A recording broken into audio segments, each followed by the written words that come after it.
สวัสดีครับคลิปนี้นะครับจะมาแกะกล่องตัวรีโมทไฟสกายนะครับผมเพิ่งซื้อมาใหม่นะครับแล้วก็จะแนะนำวิธีการตั้งค่าเบื้องต้นนะครับสำหรับในการทำรถตัดหญ้าบังคับวิทยุนะครับหรือจะเอาไปทำเป็นโปรเจกต์เกี่ยวกับเป็นรถบังคับขับเคลื่อนนะครับผมสั่งมาจากแอปส้มนะครับราคาอยู่ที่ประมาณ1,600-1,700นะครับยังไม่รวมส่งนะครับข้างในเขาจะส่งมาเป็นประมาณนี้นะครับก็มีเป็นกล่องข้างในนะครับ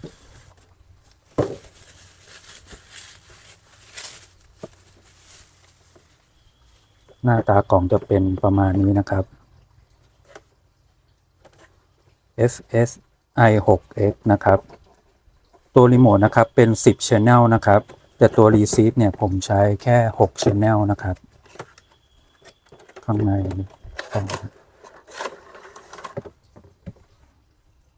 ก็จะมีประมาณนี้นะครับอันนี้เป็นคู่มือนะครับ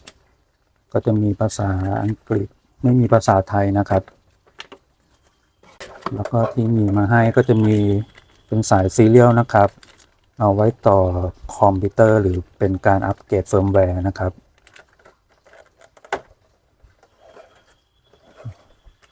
อันนี้ก็ตัวรีโมทเนาะ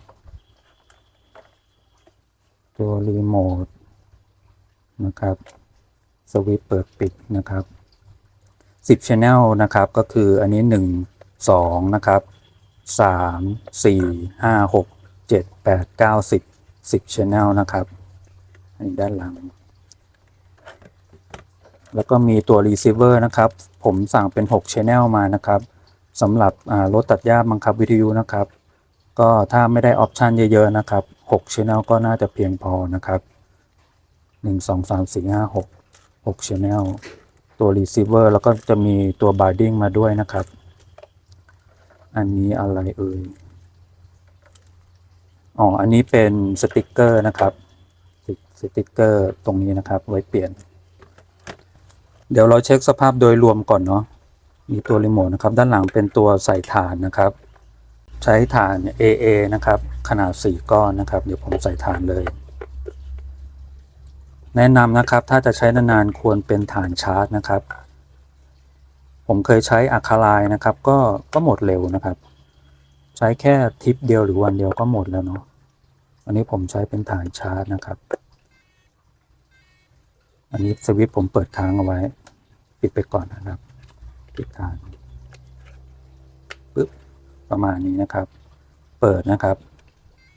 ถ้าเปิดมานะครับมีวอร์นิ่งอย่างนี้นะครับก็แสดงว่าตัวสวิตช์ของเราเนี่ยยังไม่ได้อยู่ตำแหน่งที่พร้อมที่จะใช้งานนะครับผมเลื่อนสวิตช์นี้ลงอันนี้คือพร้อมใช้งานแล้วนะครับหรืออย่างนี้นะครับถ้าเป็นสวิตช์อย่างนี้นะครับมันลงนะครับเปิดเครื่องนะครับก็ดังเหมือนกันนะครับเราต้องดันสวิตช์ให้อยู่สถานะพร้อมใช้งานอย่างนี้นะครับอันนี้คือใช้งานได้แล้วเราก็ตรวจสอบ Dead Pixel นะครับตรงไหน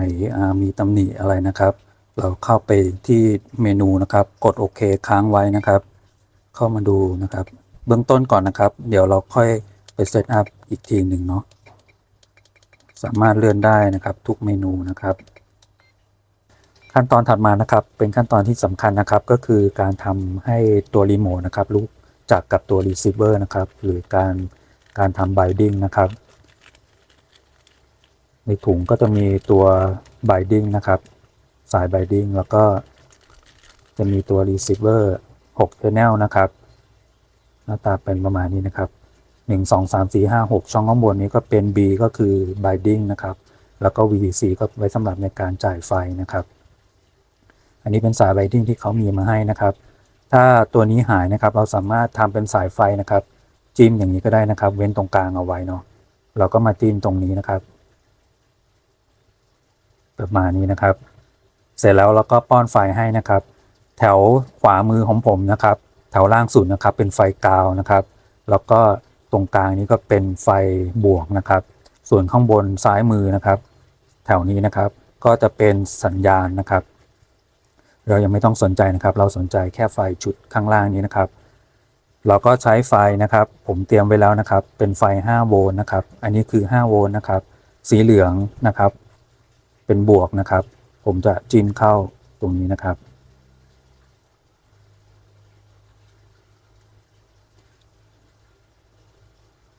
ตามที่ผมบอกนะครับจิ้มแถวไหนก็ได้เพราะว่ามันถึงกันทั้งหมดนะครับสีเขียวนะครับเป็นไฟลบนะครับ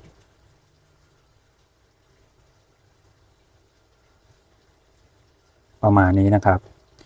เดี๋ยวเราเปิดรีโมทนะครับ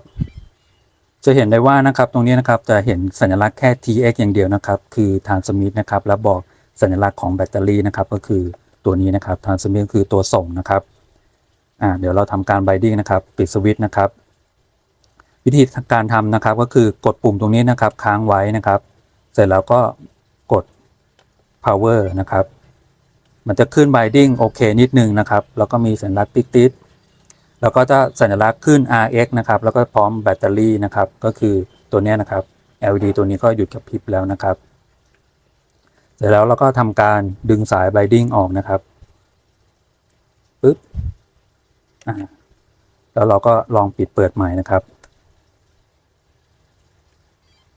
โอเคอันนี้ก็ใช้งานได้แล้วนะครับเพื่อความชัวร์นะครับเราปิด power ออกนะครับตัวนี้นะครับตัว RX ไม่ได้รับสัญญาณนะครับโอเค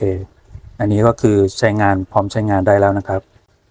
ขั้นตอนถัดมานะครับเดี๋ยวเราจะมาเช็คว่าแต่ละ channel เนี่ยใช้งานได้หรือเปล่านะครับเราไปช้านิดนึงนะครับเพราะว่าเราจะเช็คให้ชัวร์นะครับเวลามีปัญหาเนี่ยเราจะได้ส่งเคลมได้เลยเนาะเรายังไม่ต้องขึ้นโปรดักชันจริงนะครับอุปกรณ์นะครับผมจะมีตัวเซอร์โวเล็กๆนะครับ1 ถึง 2ตัวนะครับตัวนี้นะครับเราก็มาเสียบ channel นะครับนี้เดี๋ยวย้ายที่เรา binding ออกนะครับเราจะมาเสียบไฟนะครับที่VCC ตัวนี้นะครับจำได้ไหมครับแถวล่างลบนะครับแถวกลางบวกนะครับอันนี้เป็นไฟเลี้ยงเรียบร้อยแล้วนะครับผมจะใช้เซอร์โวนะครับตัวเล็กๆนะครับเสียบเข้า channel ที่1นะครับแถวล่างสุดนะครับสีส้มนะครับเป็นสัญญาณนะครับขา S นะครับตรงกลางไฟบวกแล้วก็ข้างล่างเป็นไฟลบนะครับขึ้นอย่างนี้นะครับ channel ที่1นะครับตัวที่2นะครับผมเข้าตัว channel ที่2นะครับได้ประมาณนี้นะครับก็ป้อนไฟให้นะครับเรามาดูที่ตัวรีโมทนะครับพร้อมใช้งานนะครับเพื่อนๆกดโอเคค้างไว้นะครับมาที่ Setup นะครับกดโอเคนะครับแล้วมาที่ Display นะครับเราก็จะเห็นการทำงานของแต่ละ Channel นะครับ Channel ที่1อยู่ที่ไหนนะครับเราก็ลองเลื่อนดูนะครับอันนี้ Channel ที่2นะครับนี้เซอร์โวเริ่มทำงานแล้วนะครับเพื่อนๆเช็คว่าถูกต้องหรือเปล่านะครับตัวนี้ตัวที่1นะครับตัวนี้ตัวที่2นะครับตัวที่2ก็คือขึ้นลงอย่างนี้นะครับแล้วก็ channel ที่1นะครับ channel ที่1โอเคใช้งานได้แล้วนะครับตัวที่1ตัวที่2ใช้งานได้นะครับเสร็จแล้วเราก็เช็ค channel ที่3 4 5 6เลยนะครับผมขยับนะครับขยับมาเป็น3 กับ 4นะครับ3 กับ 4อยู่นี่นะครับอันนี้3นะครับอันนี้4นะครับเทสถัดมานะครับ5 6นะครับ5 กับ 6นะครับ5 กับ 6จะอยู่นี่นะครับตัวสวิตช์นะครับ6นะครับส่วนวิธีการ assign ข้างบนนี้นะครับจะอยู่ที่ตัวนี้นะครับกด cancel ออกไปนะครับแล้วก็มาที่ AUX channel นะครับกดล่างนะครับแล้วกดโอเคจะเห็นได้ว่าตอนนี้มันถูก assign channel ที่5กับ channel ที่6นะครับเป็นสวิตช์ SWA กับ SWB นะครับ SWA กับ SWB นะครับเพื่อนๆสามารถที่จะเอางานลักษณะตามใจชอบนะครับว่าจะเอาแบบไหนนะครับจะเป็นสวิตช์ตัวนี้ก็ได้นะครับเพื่อนๆก็เปลี่ยนนะครับเปลี่ยน channel ตัวนี้นะครับให้เป็นซอร์สเนี่ยให้เป็นVAR นะครับ VRB นะครับหรือจะเป็นสวิตช์ตัวนี้ก็ได้นะครับก็เพื่อนๆกดเปลี่ยนนะครับวิธีกดเปลี่ยนนะครับกดโอเคนะครับ สักครู่นะครับกดยังไงเอ่ย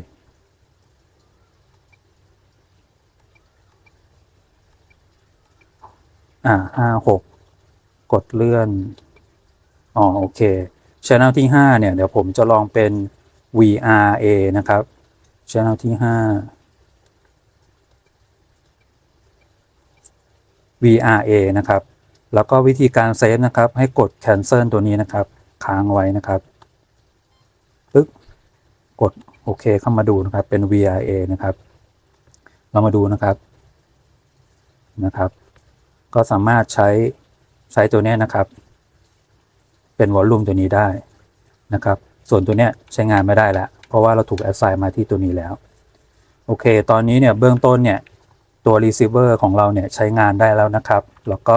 รีโมทเราสามารถใช้งานได้แล้วต่อมาเราจะเซตสำหรับในการใช้กับรถตัดหญ้าบังคับวิทยุเรานะครับโอเคสุดท้ายแล้วนะครับเดี๋ยวเราจะมาดูวิธีการตั้งค่านะครับสำหรับรถตัดหญ้าบังคับวิทยุนะครับดูตัวรีโมทเราก่อนนะครับนิยมนะครับที่เราใช้กันนะครับก็ตัวนี้นะครับจะเป็นตัวบังคับเดินหน้าถอยหลังนะครับเลี้ยวซ้ายเลี้ยวขวานะครับเราก็จะมีตัวนี้นะครับก็สำหรับในการยกใบตัดนะครับเลื่อนซ้ายเลื่อนขวาส่วนตัวนี้นะครับจะใช้เป็นคันเร่งก็ได้นะครับแต่ผมไม่แนะนำนะครับเพราะว่ามันค่อนข้างที่จะเซนซิทีฟนะครับถ้าเป็นในเครื่องบินบังคับนะครับตัวเนี้ยเอาไว้สำหรับในการเร่งเครื่องนะครับเร่งความเร็วนะครับถ้าจะใช้ในสำหรับในการเร่งเครื่องยนต์นะครับควรจะใช้เป็นตัวนี้นะครับตัวนี้ก็คือมันจะปลอดภัยแล้วมือมันไม่ค่อยโดนนะครับถ้าตัวเนี้ยมันจะโดนง่ายนะครับส่วนสวิตช์ตัวนี้ก็จะเป็นพวกอาจจะไว้สำหรับในการสตาร์ทดับเครื่องยนต์นะครับหรือจะเป็นเปิดปิดไฟหน้านะครับเปิดปิดไฟ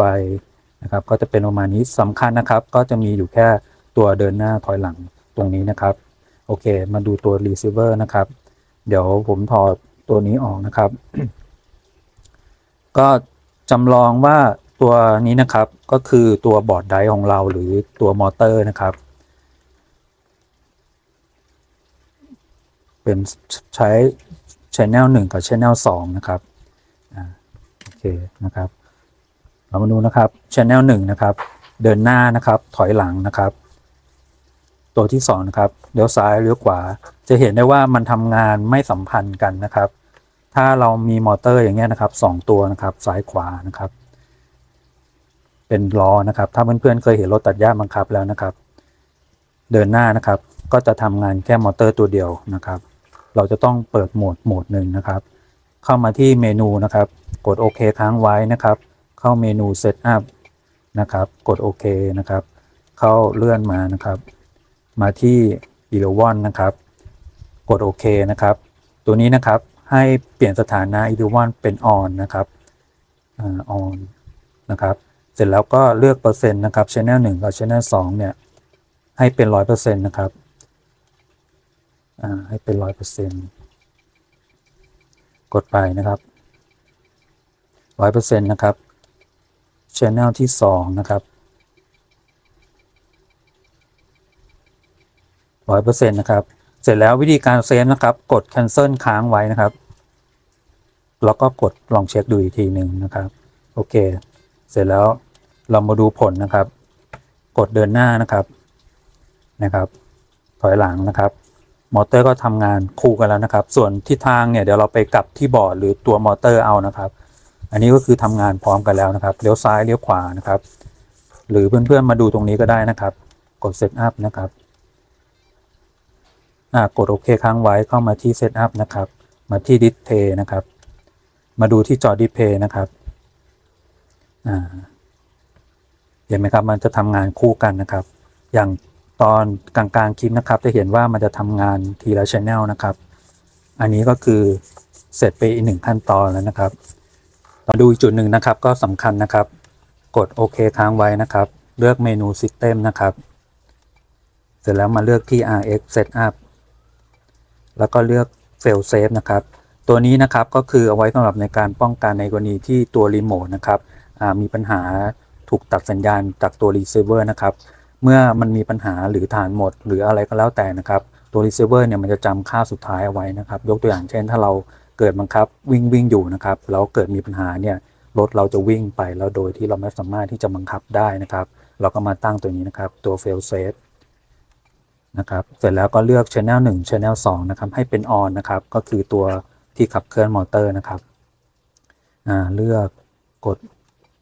โอเคนะครับ channel ที่1นะครับเลือกเป็น on นะครับเสร็จแล้วก็กด cancel ค้างไว้นะครับก็ตัวนี้นะครับเป็น on แล้วนะครับแล้วก็มาที่ channel ที่2นะครับกดเป็น on นะครับกด cancel ค้างไว้นะครับโอเคเป็น 0% นะครับถ้าเพื่อนๆไม่ได้เป็น 0% นะครับให้เลื่อนตัวนี้หานะครับตัวนี้ของ channel ที่1ตัวที่2นะครับตัวทีมนะครับเสร็จแล้วได้อย่างนี้แล้วนะครับกด cancel ค้างไว้นะครับเพื่อทำการเซฟนะครับกดดูอีกครั้งหนึ่งนะครับเสร็จแล้วเพื่อความชัวร์นะครับทั้งหมดเราปิดนะครับเปิดขึ้นมาใหม่นะครับกดเช็คเมนูเราอีกทีหนึ่งนะครับ RX แล้วก็ fail save โอเคนะครับแล้วก็มาดูที่เมนูฟังก์ชัน setup นะครับมาดูที่ display นะครับโอเคก็เสร็จเรียบร้อยแล้วนะครับสำหรับในการตั้งค่านะครับรีโมทนะครับกับตัว receiver สำหรับในการใช้งานรถตัดหญ้าบังคับวิทยุนะครับสำหรับลูกเล่นอื่นๆนะครับเพื่อนๆก็ลองศึกษาเพิ่มเติมดูนะครับ